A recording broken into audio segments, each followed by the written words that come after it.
Hello horror movie fans.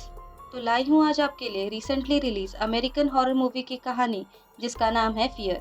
Movie के explanation को start करने से पहले अगर आप इस चैनल पर पहली बार आए हो तो चैनल को सब्सक्राइब करना और बेल आइकन भी प्रेस करना ताकि आपको आने वाले अगले मूवी एक्सप्लेनेशन की नोटिफिकेशन मिल जाए। तो चलो शुरू करते हैं फियर मूवी का एक्सप्लेनेशन। तो कहानी की शुरुआत एक इंटरव्यू से होती है जहां इंटरव्यूअर रॉम से पूछता है उसके रीसेंट बुक के इतने सक्सेस होने के बाद क्या वो कोई नई बुक पर काम कर रहा है, जिस पर रॉम कहता है कि वो उसके बारे में कुछ ज्यादा बता नहीं सकता। वो बस इतना कहता है कि उसकी अगली बुक फियर यानी डर पर होगी। वो अभी भी उस पर काम कर रहा है और उसी के रिसर्च के लिए वो जल्द ही कैलिफोर्निया में एक जगह जा रहा है।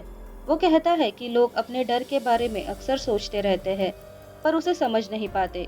उसका मानना था डर कोई कॉन्सेप्ट या सोच नहीं है बल्कि एक रियल फीलिंग है। तभी इंटरव्यूअर रॉम से पूछता है कि वो डर पर इतना डीप रिसर्च कर रहा है तो क्या ये उसमें भी डर पैदा करता है, जिस पर रॉम कहता है नहीं।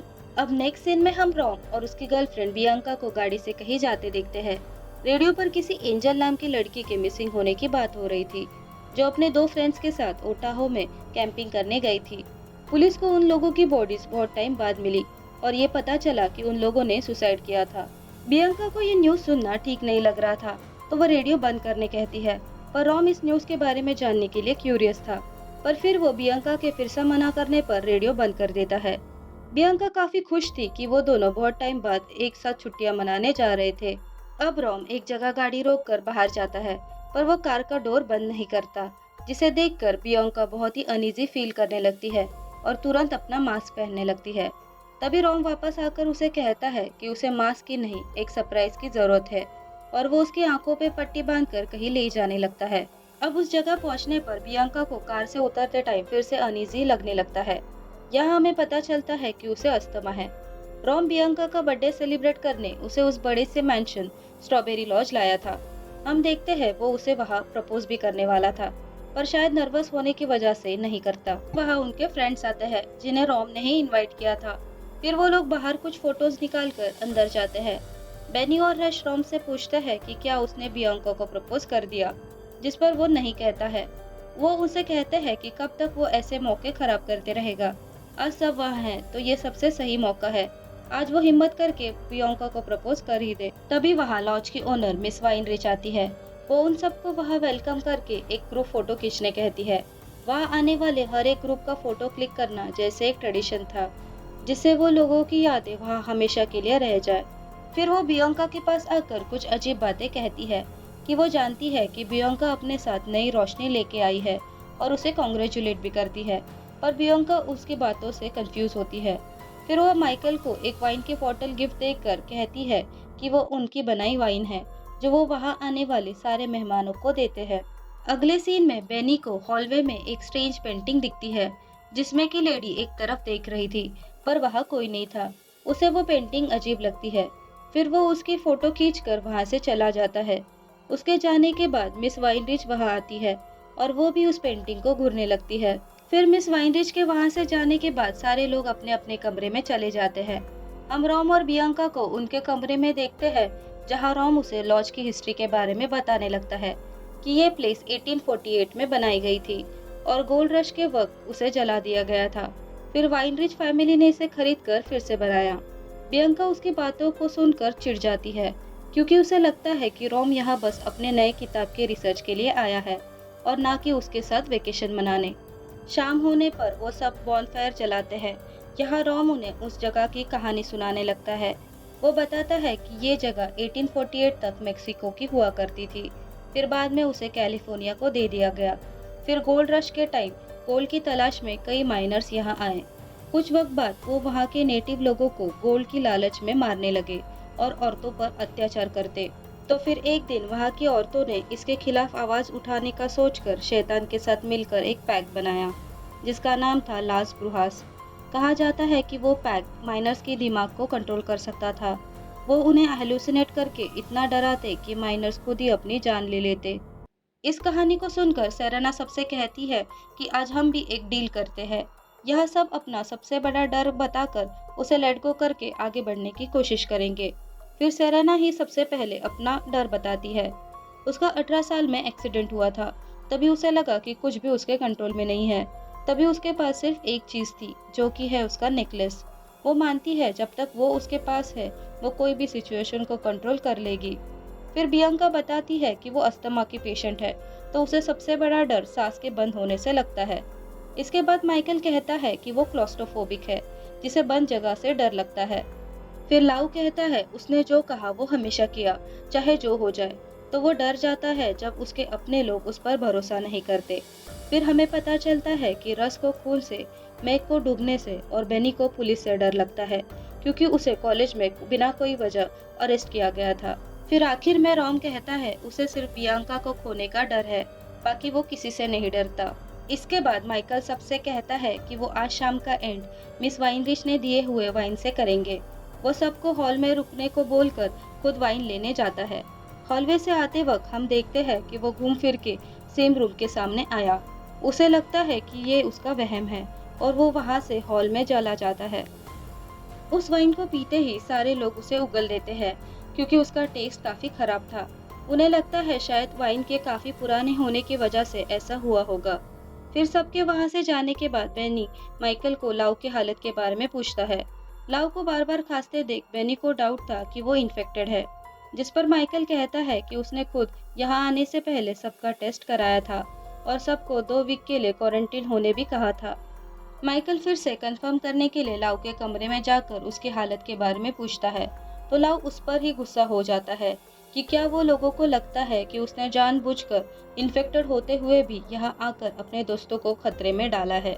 माइकल उसे समझाने की कोशिश कर रहा था, पर लाउ गुस्सा होकर उसके मुंह पर दरवाजा बंद कर देता है। अगले सीन में हम रॉम को एक बुक पढ़ते देखते हैं जिसका नाम लेजेंड ऑफ लास ब्रूहास था, जो उसी कहानी पर थी जिसके बारे में रॉम ने अभी थोड़ी देर पहले सबको बताया था। फिर हम बेनी को इंटरनेट पे लास ब्रूहास के बारे में सर्च करते देखते हैं। उसे पता चलता है ये पैक सैमुअल की पूजा करते हैं, जिसे एंजल ऑफ डेथ भी कहा जाता है। ये लोगों के इमोशन और एक्शन को इन्फ्लुएंस करके उन्हें सुसाइड करने पर मजबूर करते हैं। बेनी को एक आर्टिकल भी मिलता है जिसमें लिखा था एंजल भी इसी एरिया से गायब हुई थी। फिर हम देखते हैं कि रॉम की नींद खुल जाती है और वो देखता है कि रूम का दरवाजा खुला था। नीचे बेसमेंट में उसे एक संदूक में कुछ पुराने फोटोज मिलते हैं, जिनके पीछे किसी पोर्टल के बारे में लिखा था, जिसे लोगों के डर से एनर्जी मिलती है और इस पोर्टल को सोल फीड करने पर रिचुअल करने वाले को इमॉर्टैलिटी यानी दीर्घ आयु मिल जाएगी। तभी बियांका को भी एक डरावना सपना आता है, जिसमें वो नेकलेस के गले में अटकने की वजह से चोक करने लगती है। वो उठकर नीचे अपने लिए चाय बनाने गई थी। तभी उसे बेसमेंट से किसी बच्चे के रोने की आवाज आती है। वो नीचे चेक करने जाने ही वाली थी, तभी वहां रॉम आता है, तो वो आवाज बंद हो जाती है। बेनी वहां आकर उन्हें हॉल में चलने कहता है।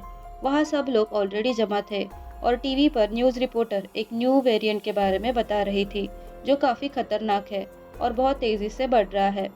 इससे इन्फेक्ट होने पर लोगों को हेलुसिनेशन भी होता है। ये वेरिएंट हवा से भी फैलता है, तो सब लोग अपने घर के खिड़की दरवाजे बंद रखें और घर से बाहर ना निकले। ये न्यूज़ सुनकर सब पैनिक करने लगते हैं। लाउ की तबीयत बिगड़ती जा रही थी, तो वो बाहर हॉल में नहीं आता। रस, माइकल और बेनी लाउ को इस घर से निकालने कहते हैं। उन्हें लग रहा था कि वो उस न्यू वेरिएंट से इन्फेक्टेड है, तो इन सबको उससे खतरा था। पर रॉम उन्हें शांत करके समझाता है कि वो मिलकर इस सिचुएशन पर कोई ना कोई सॉल्यूशन जरूर निकाल लेंगे। तभी किम वहां आकर उन्हें कहती है कि उसका बच्चा बेबी सिटर के साथ घर पर है और इस न्यूज को सुनने के बाद ऐसी हालत में उसे अपने बच्चे के साथ होना चाहिए। फिर किम के जाने के बाद सब लोग इस बात पर झगड़ा करने लगते हैं कि वो कैसे श्योर होंगे कि वो लोग इस जगह सेफ है। तभी मैं कहती है कि रिपोर्टर ने कहा था इन्फेक्टेड लोगों को हेलुसिनेशन होता है और मुझे भी इस लॉज में कई सारी वियर्ड चीजें दिख रही है, जिस पर बियांका और माइकल भी उन्हें आए वियर्ड इंसिडेंट के बारे में सबको बताते हैं। अब बियांका की तबीयत खराब होने लगती है। पहले तो सब डर कर उससे दूर हो जाते हैं, पर वो समझाती है कि अस्थमा की वजह से उसकी सांस चढ़ रही है। तब सेरेना और मेक उसे रूम में ले जाते हैं। वह बियांका उन्हें बताती है कि वो प्रेग्नेंट है। ये सुनकर वो दोनों दोस्त खुश होती है। बियांका उन्हें कहती है कि वो ये बात रॉम को सही वक्त आने पर बताएगी। तभी उसे सेरेना के गले पर रेड स्पॉट्स दिखते हैं। इसके बारे में पूछने पर वो कहती है ये कोई एलर्जिक रिएक्शन होगा। वो बियांका से कहती है कि वो उसके लिए चाय बनाकर लाएगी। अब वहां से निकलने पर उसे उसी पेंटिंग में एक लेडी दिखती है जो वहां पहले नहीं थी और अगले ही पल वो गायब होती है।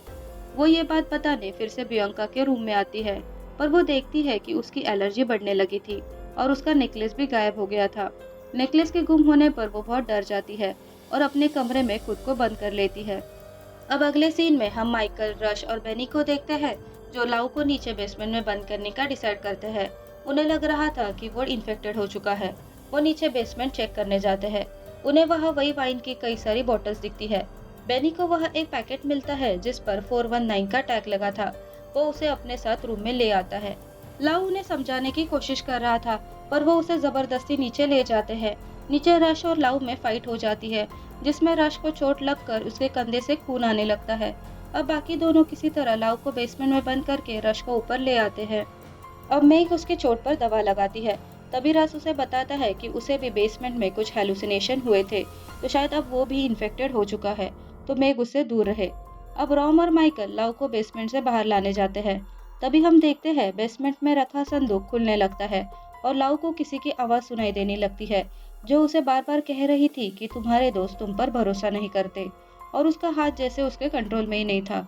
उसके बहुत रोकने पर भी वो चाकू उसके गले पर चल जाता है और उसकी वहीं पर मौत हो जाती है।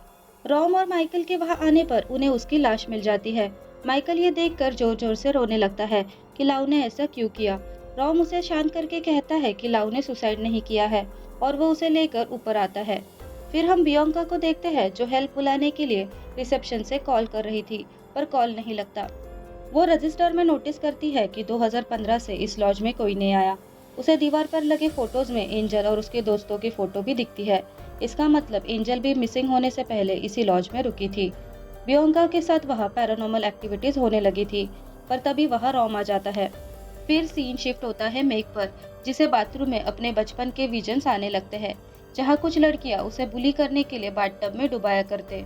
और अचानक ही मेग को एक इविल स्पिरिट उसके सामने दिखती है और वो मेग को बाथटब में डुबा कर मार डालती है।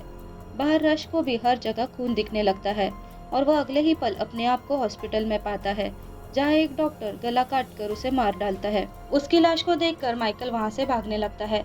उसे भी हेलुसिनेशन होता है कि वो कोई छोटी सी जगह पर बंद हो गया है। इस डर से निकलने के लिए वो अपना सर सिंक पर मार मार कर खुद को मार डालता है। नेक्स्ट सीन में बेनी को उस पैकेट को खोलने पर एक फोटो एल्बम मिलता है, जिसमें कई सालों पहले के फोटोज थे। उसमें उसे मिस वाइनरिच की फोटो भी मिलती है, जो अभी भी सेम उसी एज की लग रही थी। बट ये कैसे पॉसिबल था? उसे उनकी ग्रुप फोटो भी दिखती है, जिसमें सारे मरने वालों के चेहरे ब्लर हो गए थे। अब बस रॉम, बियांका, बेनी और सेरेना ही बचे थे। सब रॉम और बियांका के कमरे में इकट्ठा होते हैं। यहाँ रॉम उन्हें बताता है कि उनके दोस्तों की मौत किसी वायरस से नहीं, बल्कि इसके पीछे की वजह ये लॉज है। वो कहता है कि उसने उन सब से एक बात छुपाई थी कि कई साल पहले वो माइनर्स औरतों को इसी जगह लाकर उन पर अत्याचार करते, और लास ब्रुहास ने इसी लॉज में शैतानी पोर्टल खोला था। एक ऐसा पोर्टल जो हमारे डर पर जीता है, और हर पोर्टल का एक गेटकीपर होता है, जिसका काम है लोगों के डर से उनकी जान लेना या उन्हें जान देने के लिए मजबूर करना, और फिर उनकी सोल को पोर्टल को सैक्रिफाइस करना, जिसके बदले में वो सालों साल जी सकते हैं। सेरेना उस पर विश्वास नहीं करती। तभी बेनी उनको अपने सारे ऑब्जर्वेशंस बताता है, तो रॉम उनसे कहता है कि उसे भी ये एक कहानी लगी थी। वो सिर्फ अपना रिसर्च करने यहाँ आया था। पर अब सारे हालातों को देखकर और बेनी की बातों को सुनकर ये पक्का है कि मिसेस वाइनरिच ही वो गेटकीपर है, जो हमारी सोल को उस शैतानी पोर्टल को फीड करना चाहती है। ये सुनकर सेरेना उस पर बहुत गुस्सा होती है, क्योंकि रोम की वजह से ही उनके आधे दोस्त मर चुके थे। बियांका को उस 419 नंबर को सुनकर कुछ याद आता है। वो बाइबल में चैप्टर 14 के वर्स 9 को पढ़ने लगती है, जिसमें लिखा था, मैं तुम्हारा भगवान हूँ, मैंने तुम्हें चुना है, मैं तुम्हें अकेले नहीं छोड़ूंगा, डरो मत, मैं तुम्हारे साथ हूँ। यहाँ रोम उन्हें समझाता है कि उनके आसपास जो भी हो रहा है वो उन्हें डराने के लिए ही हो रहा है, पर ये सब सिर्फ उनका एक हेलुसिनेशन है, और अगर वो उसे इग्नोर करे तो उन्हें कुछ भी नहीं होगा। वो रियल तभी होगा जब वो उस पर बिलीव करेंगे। अब वो सब एक साथ उस जगह से निकलने लगते हैं। तभी वही इविल शक्ति सेरेना को एक रूम में खींच लेती है। रोम और बियांका उसे बचाने जाते हैं। यहाँ सेरेना को भी अपने एक्सीडेंट के विजन्स दिख रहे थे। रोम उसे बहुत समझाता है कि ये सिर्फ उसके दिमाग में है, उसका एक हेलुसिनेशन है, पर सेरेना उन विजन से बाहर नहीं आ पाती और उसकी भी जान चली जाती है। बाहर बेनी को भी अपने पास के विजन हॉन्ट करने लगते हैं, और वो भी अपने आप को पुलिस से बचाने की कोशिश में रोम पर ही हमला कर देता है। वो इविल एंटिटी पेनी को भी अपनी जान लेने के लिए मजबूर करके उसे भी मार डालती है। बियांका रॉम को वहाँ से ले जाने लगती है, पर वो कहता है अब तुम्हें ही यहाँ से अकेले जाना होगा।